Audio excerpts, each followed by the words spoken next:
Welcome back into our London studio. Good to have you with us. Kate Abdo, Thierry Henry, Jamie Carragher, Micah Richards. You're shaking your head, Micah. The mess. 5 years out of 7, they've gone out the last 16. They spend more money than anyone. They've got the best players in the world. And you know what? It's brilliant because it just tells you how important it is to be a team. I think that's really important in football. We love individuals within a team, but that's not a team. And I, honestly, Kylian Mbappe has got to leave that club. Well, Tottenham Hotspur Stadium is where the other game is being played right now. The other team to go through tonight, that is still unclear at this point in time, and that is because the other game is still underway between Tottenham and AC Milan because of a 10-minute delay. Wins. You know, they were not stupid with it, especially Bayern Munich. Obviously, if we talk about the other one, it was on Paris to make it a game. It was on Tottenham to make it a game. Come and get us. You cannot. That's on you. You know, and if you're Paris, 2 games, you don't even score a goal. So you should go home, and rightly so. Well, you mentioned PSG. We're going to break down that game between PSG and Bayern Munich very shortly. In fact, after the next break, remember it was 2-0 on the night, which was 3-0 on aggregate for Julian Nagelsmann and his side. We'll break that excuse me.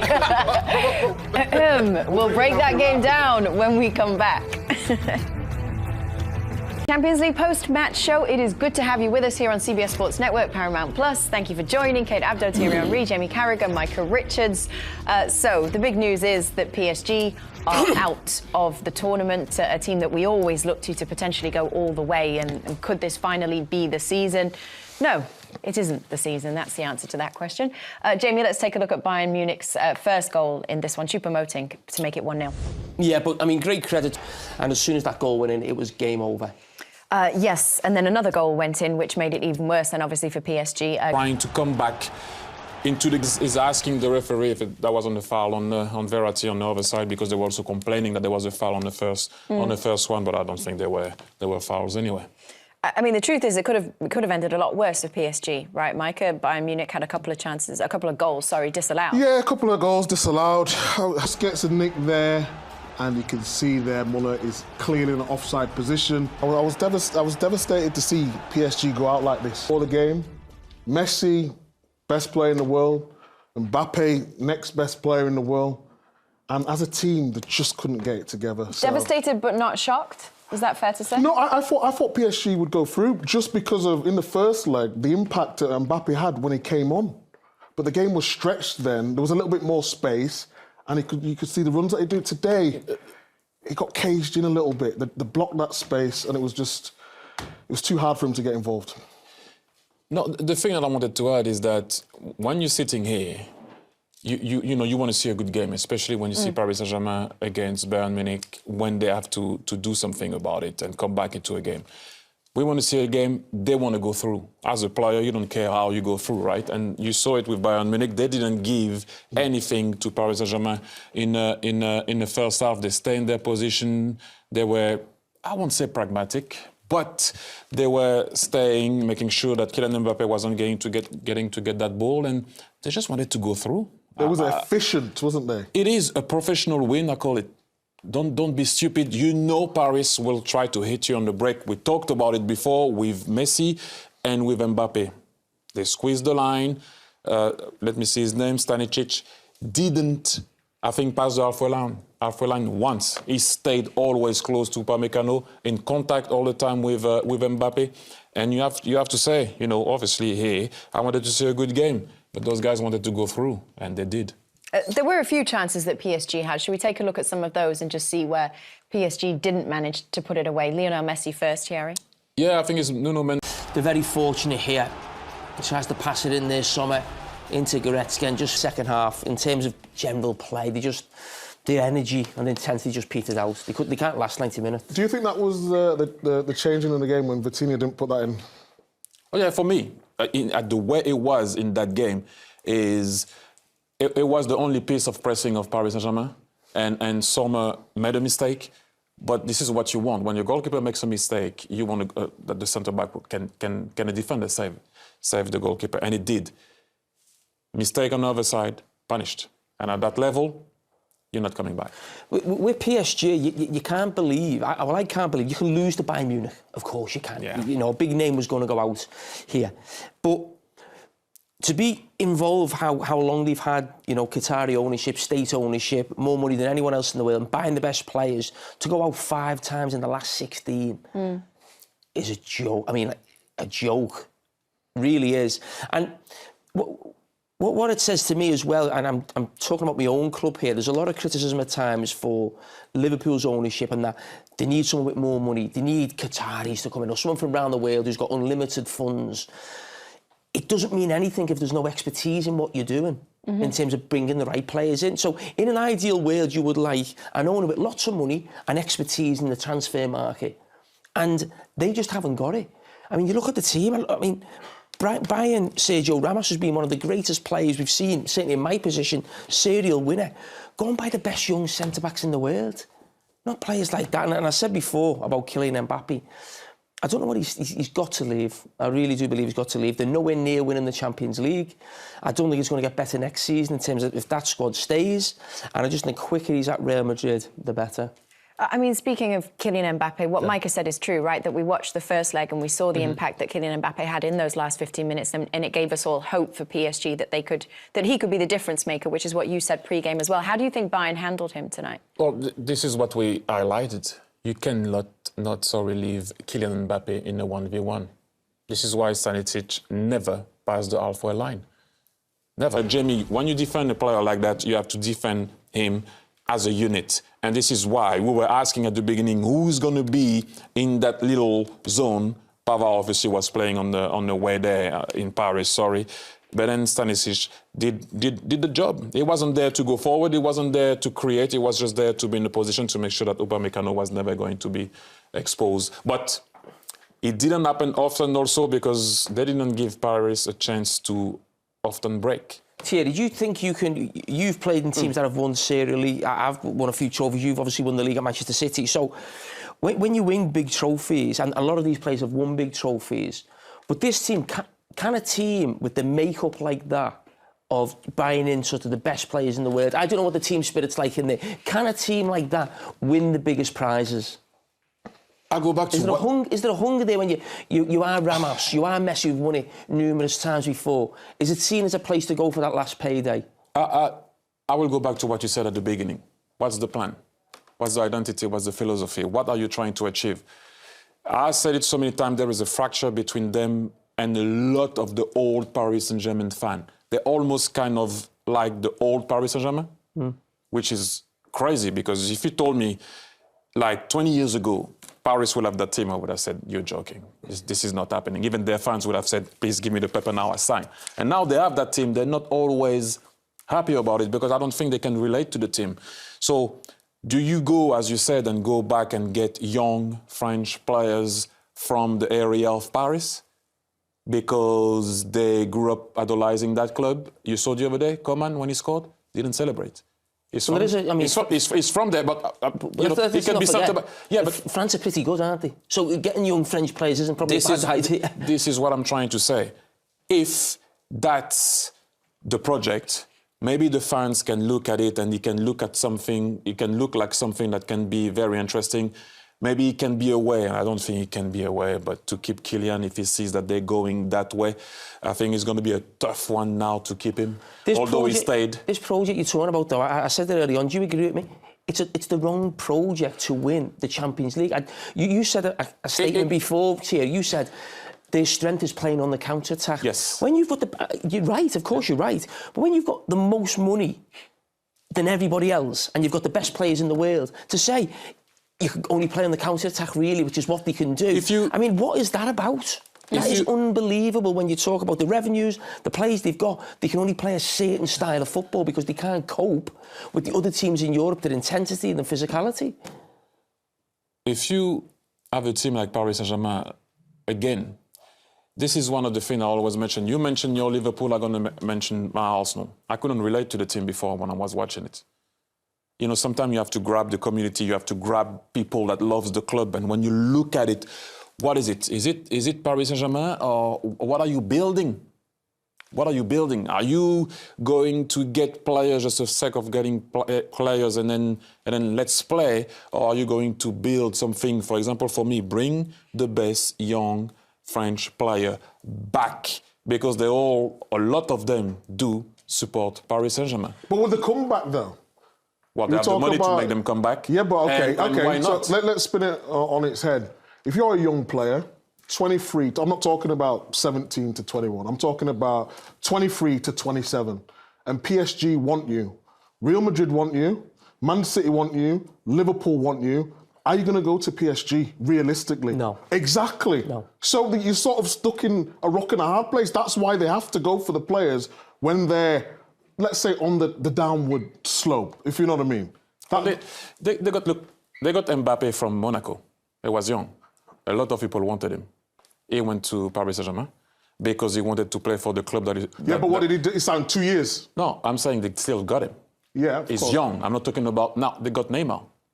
Young. At the end, he wanted to be there, and Neymar. But they still got him. I'm saying it's still an attractive club.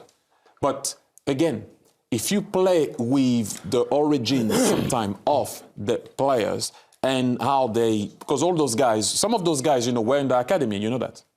Yeah. That we're talking about. If you go and get a Randall Colomwani, Marcus Thuram, players like that will love to play for Paris Saint-Germain. It adds, like Bellingham wants to play for Liverpool. Everyone knows that, right? Oh, look how happy he is. But you know what I mean? You can play with that card. But again, I'll go back to what you said, Jamie. What's the identity? What's the philosophy? What's the project? The project... Well, Thierry, when you left Arsenal because you wanted to win the Champions League, and maybe you weren't happy with the project at that stage of your career, and you decided to leave. Should Kylian Mbappe decide to leave right now? He can't be happy with that project. Does he need to leave Paris Saint-Germain now? Actually, I'll tell you why I left. And I've said it so many times, and I will repeat it. I like to compete better than anything in the world. And I love Arsenal, but I love to compete better. So, remember the team at Barcelona? It was Ronaldinho, Eto'o, Messi. And I've been told I wasn't going to start. But I said, we will see. Because I like to compete. So if you like to compete, kid, you got to go and compete. Okay. Okay, everybody. We got loads more to talk about. We got 2 games to wrap up for you. This one, Bayern Munich, PSG, with Bayern going through, PSG going out, end of the road for them. We've also got the game between Tottenham and AC Milan. Tottenham out, Antonio Conte and his side out, AC Milan through to the quarterfinals. We'll bring you more after a short break.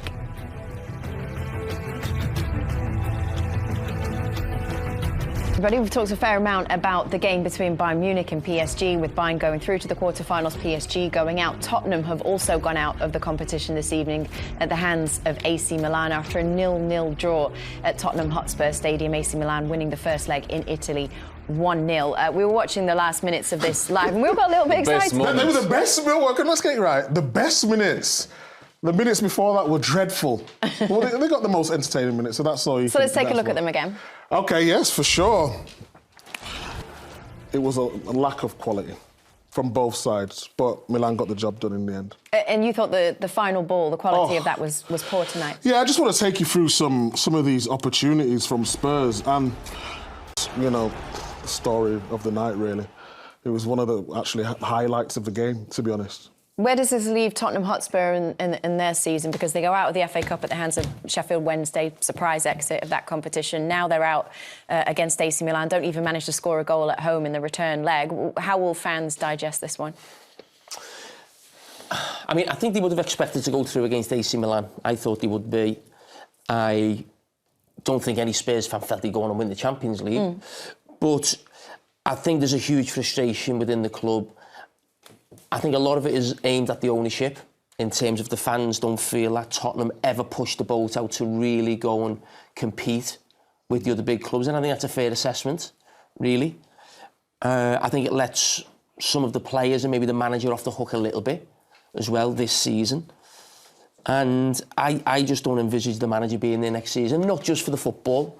I think, obviously, there's a few personal reasons, illness to himself. I think the sporting director who came in with Conte, Patrici, I think his name is, he could be getting indicted in something to do with when he was at Juventus. So it just feels very messy. And I don't see Conte there next season. And the big question is about Harry Kane. And if he doesn't leave this summer, he will be then staying at Tottenham, I think, for the rest of his career. I think it's now or never if. And is that a bad thing? For for Harry Kane to stay at Tottenham for the rest of his career? No, listen, Tottenham will always be a team there or thereabouts in terms of qualifying for the Champions League. They might make it this season, but are they going to win trophies? No, he's never won one trophy in his life. But he will be idolised there. Yes, of course he will. And if you're asking me, if he's going to a club where he thinks he might win a domestic cup or leave Tottenham, I'd probably stay at Tottenham. But he's a guy who should be getting to at least quarters, semi-finals of Champions League every year. He's that good. But where does he go? That's the big sort of question. I don't think there's sort of too many clubs there right now for him. But in terms of what's happening right now, I think it's pretty negative. I do, and I just think it'll be really interesting to see how it goes from now to the end of the season. Whether they make top 4, but I think there's going to be a real negativity around this club between now and the end of the season. You've said you think Harry Kane should go. If I was him, I would go. Where would you go if you were Harry Kane? That's on him to choose. I knew my destination. He has to know where he wants to go. For me, you ask Jamie if it is a bad thing if he doesn't win a title. It's not about being bad. A player like that, of his caliber, should not only talk to me or to anyone only about his goals at the end of his career. I think if I was him, I wouldn't have been able to sleep at night if I only couldn't talk to you about my goals. I like this one, or I like this one. And listen, great achievement, and I have massive respect for him. Really, I think he's outstanding. But if that's the only thing you can bring on the table at the end of a career, that's tough for me. I think the only place he can go realistically is Manchester United, and I don't want to see him at Manchester United for obvious reasons. But when you think of Liverpool have just signed Núñez, Manchester City have got Haaland.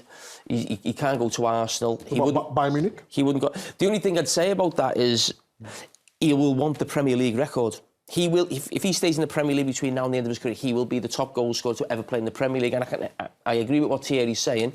That can't be the most important thing, but it is a pretty special achievement and something to say, you know, you're the man who's done that. So I think if he's going to stay in England, the only big team who need a centre-forward right now is Manchester United. But will they pay 100 million for a guy who's nearly 30? Let's hope so. OK, we're going to go to a very quick break. We'll be right back. Don't move. We're coming back. CBS Sports Network. Welcome back to our coverage of the Champions League. So Tottenham Hotspur, we've just been speaking about them in the previous part. They're out of the competition. AC Milan go through to the quarter-finals of this competition. As you well know, Jamie, they're a team that managed to pull off results in this competition. They're a team that perform on this kind of stage. No, I was just typing. Who are you talking about? No, well, do tell us. What were you typing? I was just saying, Mbappe's got to get out of PSG. I was just looking at the... Oh, you were tweeting, were you? Yeah. Oh, right, OK, cool. Just while people shall I talk to somebody who was paying attention? Oh, anybody? my gosh. Micah? Have me be honest. Ask me the question again. I'll give you a better answer than him. We're just talking about AC Milan, and I said, as you well know, they're a team that always manage to kind of pull out results on this kind of stage. I mean, historically, yes. I mean, we talked about how many times they've won the European Cup. We mentioned that to Peter a couple of times yesterday. You did, yeah. How many times is it? 7 times, isn't it? Okay. But I don't think this is not an AC Milan who I think anyone feels can go on and win the tournament. And if I'm being honest, I think if you were one of the top teams left in the competition, you wouldn't mind getting AC Milan the next round. You know, they haven't had the greatest of seasons in Serie A. We watched them in the group stage. I think Chelsea, who were quite comfortable against them in those games. So that's what makes it an even bigger disappointment, I think, for Spurs, that they never ran them a lot more closely and made it more competitive. But I think you could see the scenes from AC Milan with the crowd. I think they're delighted just to be back in the mix. We all want to see AC Milan back to where they were. We remember the teams when we were kids and the kit and there's the San Siro. There's something special about the club, but I don't think they're ready to challenge the top teams yet. The new team is Napoli. They're the team. You know what I mean? I called it a couple of weeks ago. I said the informed team. Well, they 2-0 up in their first leg, so they're going to go through as well. So if you want to talk about Inter, Thierry. Well, you do. You know Italy, you play there. Oh, yeah, but Inter, I'm not so sure about. No, I put my house on Napoli. I think it will be a tough game for Inter away from home at Porto. How much is the house? What's that? How much is the house? Only a little one. Oh, the flat. But the Italian teams are back. That's That's the main thing for me. And I didn't think they were that close to be back, but they're showing something different. What about Olivier Giroud? He was one of the players that we had picked out pre-game today. Well, it was a weird game. Micah said it so many times. The game wasn't the best. They didn't serve him a lot. Professional way of going through, if I can say. Nobody will remember that game, but As you said, Jamie, everyone will remember that they are finally back in the quarterfinals of the Champions League, and that's important for them. And Olivier couldn't have a good game tonight, but it's also because of him and what he did in the group stage that they get to this where point. they are right now. So well, we don't know who they end up playing next, do we? So it's difficult to kind of talk about the next stages of this for AC Milan. I tell you what, we're going to go to a very quick break since I don't know what else to talk about. We will be right back. Stay with us. Welcome back. So, round of 16, second leg action shapes up this way for next week. Manchester City at home against Leipzig on Tuesday, alongside Porto against Inter. Real Madrid and Liverpool play on Wednesday. Napoli and Frankfurt also on Wednesday. Manchester City, Leipzig, what an interesting fixture. And guess what? No, we need some entertainment because these last couple of days. She said, guess what? Guess what? What? Sorry, did I cut you up there? Yeah, you did cut me. Don't worry about it. Go ahead. I was just saying it's exciting. We're going to be there. We're going to be pitch side, aren't we? We're going to watch that one. We're going to yes! We're going to Manchester. They don't know. We did talk about this. Oh, we're going pitch side. It's not a surprise. Yeah, but we're going to be pitch side. More exciting news. Wait, can I? No. Really, can I? Oh, sorry. Thank you. Because Olivier Giroud has agreed to speak to us. So we want to jump over to Tottenham Hotspur Stadium and say a big welcome to the big man. Giroud! Oh là là! The big man! Ça va? Le gars est mignon, attention! Ooh, nice hair, hein?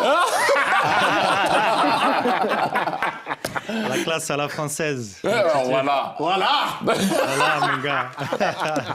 Olivier, we appreciate you taking the time. It's good to see you. Big smile, obviously. I don't know, talk me through what it means to the team to extend your journey in the Champions League this season.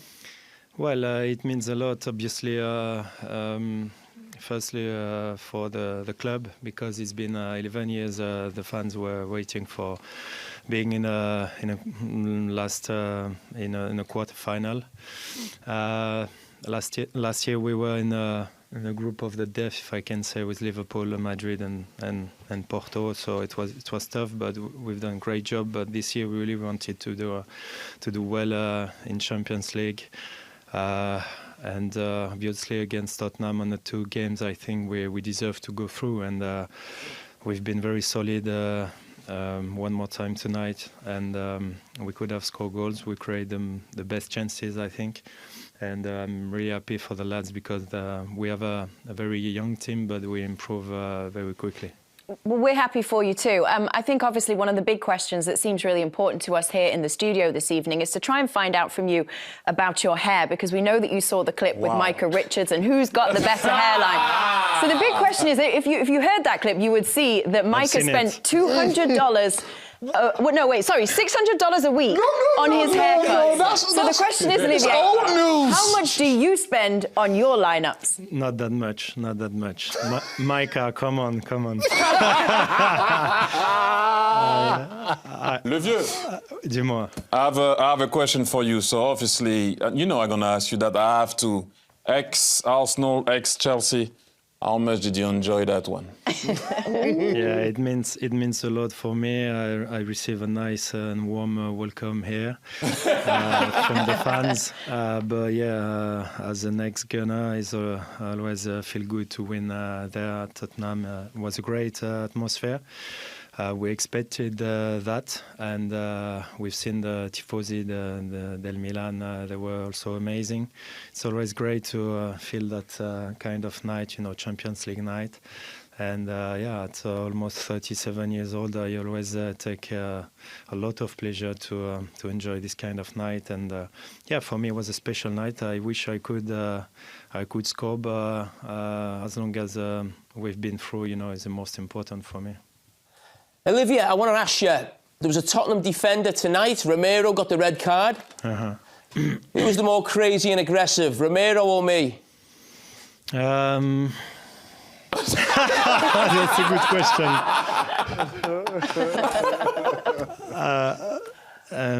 No. We didn't play much against each other, I think, so I would say him. Oh, thank you.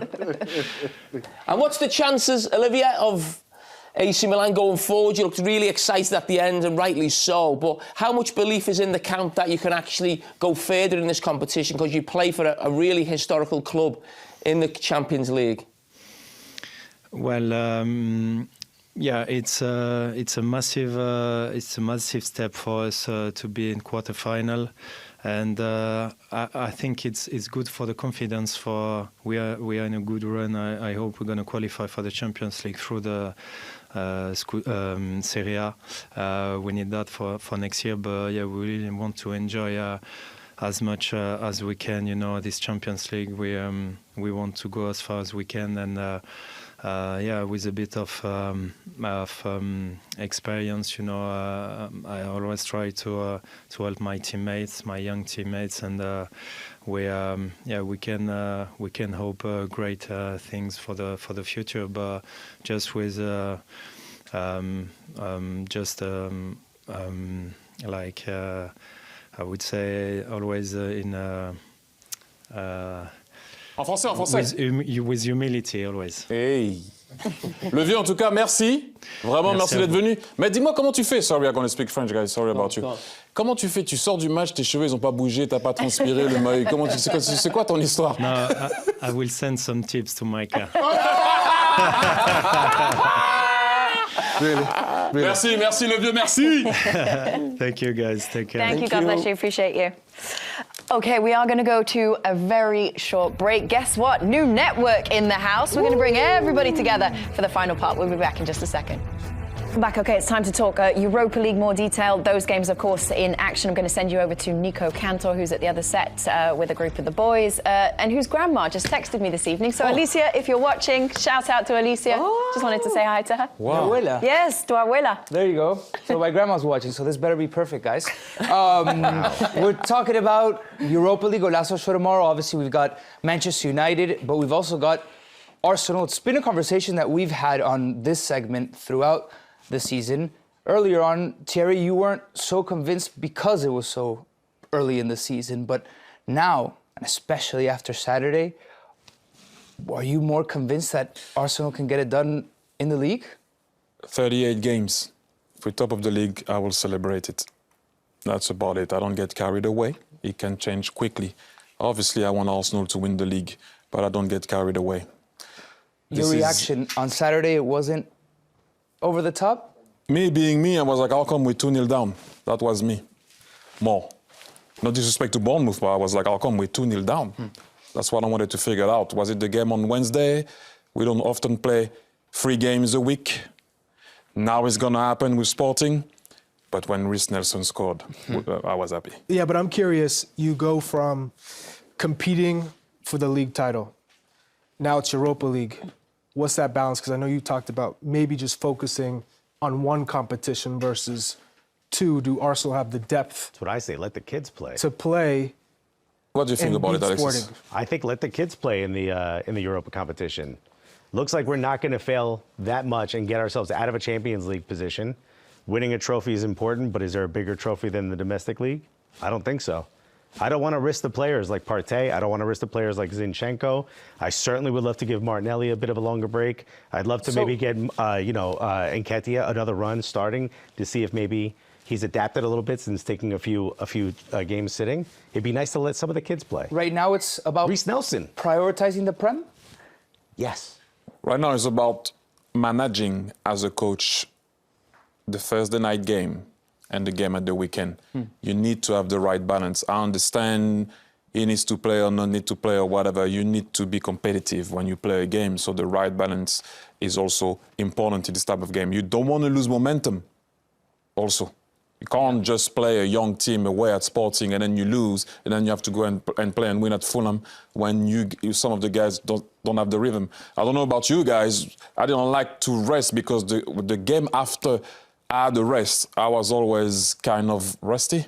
If you know what I mean, it was just weird. So if you're the manager, because you are a manager. Used to be. You're Men's national team. and you're going to be one.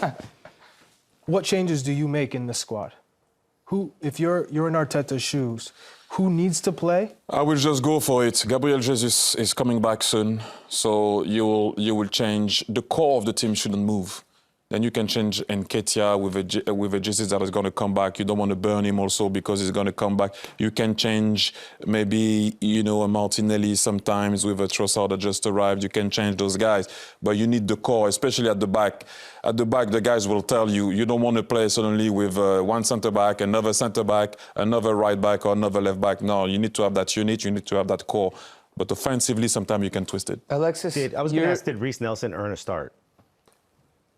Well, with that goal, it's got to be a tiny bit more. But, you know, I'm not also in training to see what he does every week. You know, that's important for you to see if you're a coach. Alexis, the Arsenal fan. I mean, we're doing a segment with Thierry Henry. Can you believe it? This moment of pride for you. Whip out the crystal ball and tell me, how's this season ending very quickly and Europa League for Arsenal? One, the moment hasn't escaped me. I need a pair of diapers. Two, How big are they? they're as ugly as your jackets. I'll tell you that. It's a big moment. I'm very similar to Thierry Henry in many ways. Another way is also I don't like to count my eggs until they've hatched. I'm very superstitious when it comes to that. But more and more, you have to believe. All right, Kate, belief. Thank you so much, Jamie. Hey. Do you recognise Susanna? Do you recognise her? What do you mean? Do you recognise her? No. No? It's not Susanna? your sister, don't worry. You should do. Want to tell him your Jamie Carragher story? I mean, I wasn't going to. Tell us. I didn't want to fangirl. You have too 14 hard, but seconds. I am a massive Liverpool fan, and back in 2015, you were hosting an event at your bar in New York City, and you might have signed the back of my And we very have 3, cool Liverpool 2, trackie. 1 second. Sorry to interrupt you. We love you. Goodbye. Have a good one, everybody.